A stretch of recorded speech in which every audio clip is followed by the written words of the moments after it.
Do you think that the government has the capacity to know what people are thinking? Go to Google and type in remote neural monitoring. Listen to this. Well, yeah, I think that was his secret, and it would be accurate most of the time. You know, barring the human factor, I guess. Exactly. Tell me a little bit about electronic telepathy. What is that? You know, this is the idea, and this is one of the. Listen to this in the last segment about DARPA having a couple of projects in California, and this is exactly what it is. Their thought is to develop enough knowledge to be able to look at the brain and know what people are thinking, but more importantly, from a military perspective, then to be able to shape information for communicating with their own troops covertly, using a this direct sort of input to the mind. You know, you are the radio, you don't need a radio.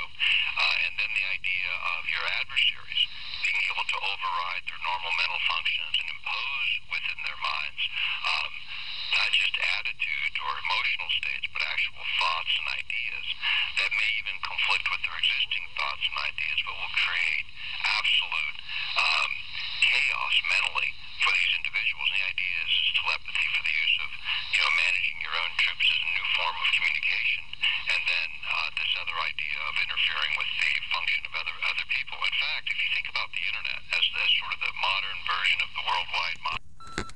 That was it right there. See, with remote neural monitoring, what they do, see, now this guy, Nick Bird, he's a great guy.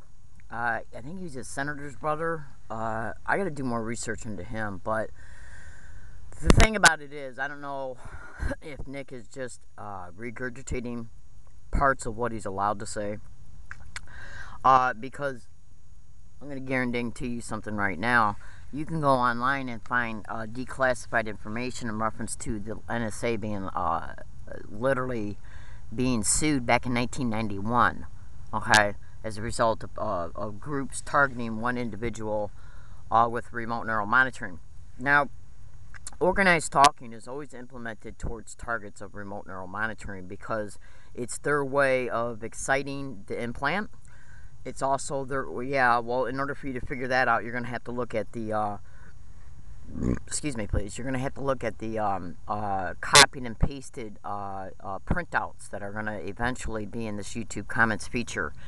Right now, this organized stalking expedition has got me so busy, and by the time I get over to universities and am able to upload videos, and then the way they have it set up over at the university is, as far as me being able to identify what's actually in each particular memory file on these video tape recorders that I'm shaking right now, a lot of time goes by because I have to then go back and literally listen to the actual YouTube videos in order for me to be able to understand which one it is.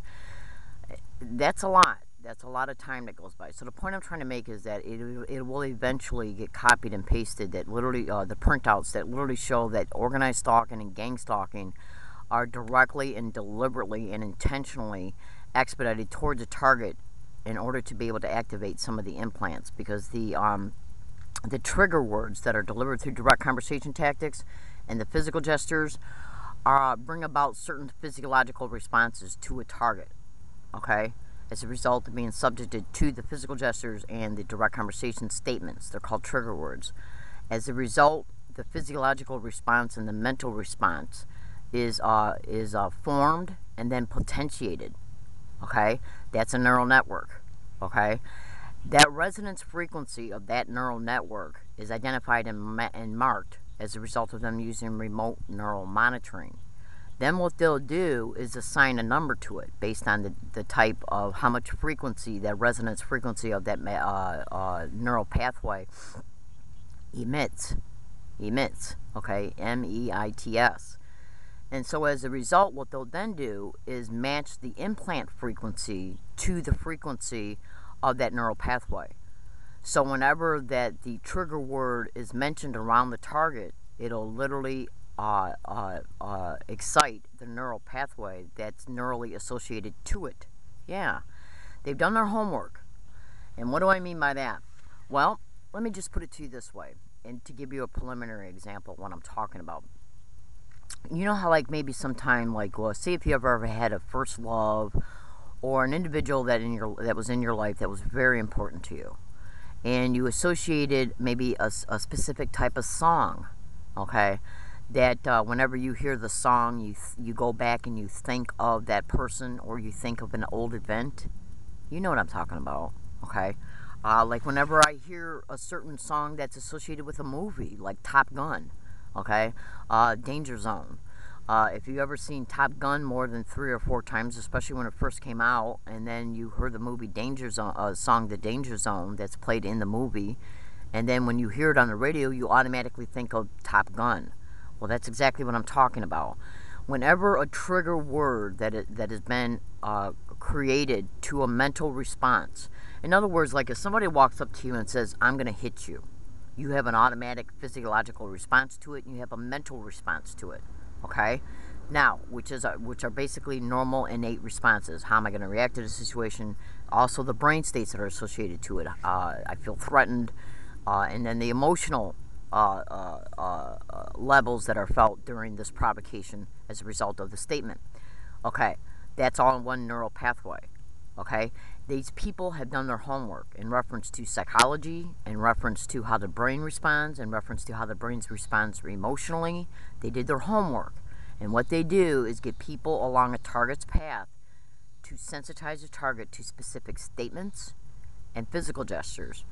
As a result, and it's always done as a target, when a target is first subjected to organized stalking and gang stalking, they're traumatized, either through rape, assaults, and homelessness, and a bunch of other stuff. All happens in one short time period, and this puts a target in a hyper vigilant, hyper alert mode.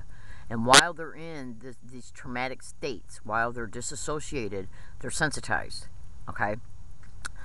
To give you a case in point, say like one example that used to be on gangstalkingworld.com, which is that webpage is no longer what it used to be. They took it offline and then put up some other bullshit.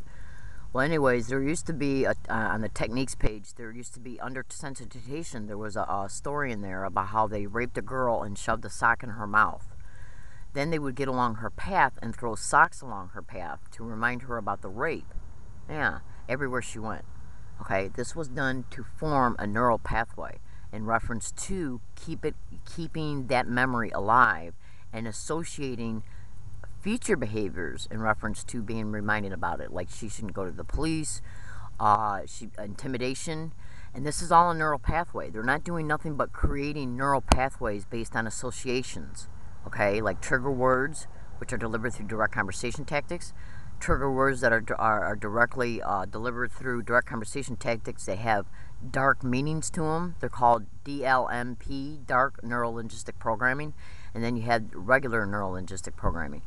And what this does is basically put an idea in a target's head about what might occur, what could occur, what will occur, and then they repeat it in order to create a neural response to it.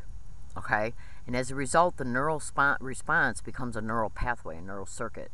That neural circuit has a resonance frequency to it. It's literally got a frequency attached in it.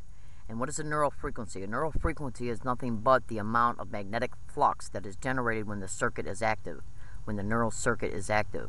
Yeah, it's basically nothing like the same thing, but it has to do with how inductive reactance works in transformers. X of L equals 2 pi FL. And basically what it is when the circuit is activated, it basically generates a frequency. They identify, after they deliberately create this neural pathway, they identify and mark the resonance frequency of this pathway, what it is, and assign a number to the actual frequency emission. Okay? Then what they'll do is take the radio frequency of the transreceiver implant that they implant in a target, and then modulate that frequency to be interfaced with the resonance frequency of the neural pathway that was deliberately created. And why do they do that? So when they get along a target's path and re-engage in these direct conversation tactics, which in the midst of the conversations, the trigger words are mentioned, that in turn, if it's repeated enough and subjected to the target enough, the target will be brought back to that mental pathway, and the disassociation also that's formed to it. As a result, the frequency is ignited, it's excited, and then the implant is excited as a result of it being matched to the actual frequency of the neural pathway. And then the implant has its own specific functions, like you would not believe. It's capable of exciting other endocrine system physiological responses. It's capable of releasing drugs as far as adrenaline and testosterone. Yeah, and then if you match when that happens along with how they can usually additionally use voice morphing in reference to trying to direct a target, how they about what to do while they're in the midst of organized stalking provocation theater, street theater, you can see then how they can manipulate a target to act out in order to be able to contain a target, to control a target's finances, to exploit them sexually, and to exploit their Medicare. They've done their homework. What I'm trying to tell you is that this is not just operations that are being done for human experimentation, even though they're making money off that angle as well. It's also done for exploitation, racketeering, sexual exploitation, financial exploitation, property exploitation, and insurance exploitation. They've done nothing but trickle this technology. They've tweaked it, perfected it, tweaked it. They've developed it, perfected it, tweaked it, and have handed it down to organized crime that is in the system. And they have aspirations and motivations why they pick targets and use it. My name is Leslie Williams. This was an informative YouTube video. I hope it helped you out in understanding. And please pay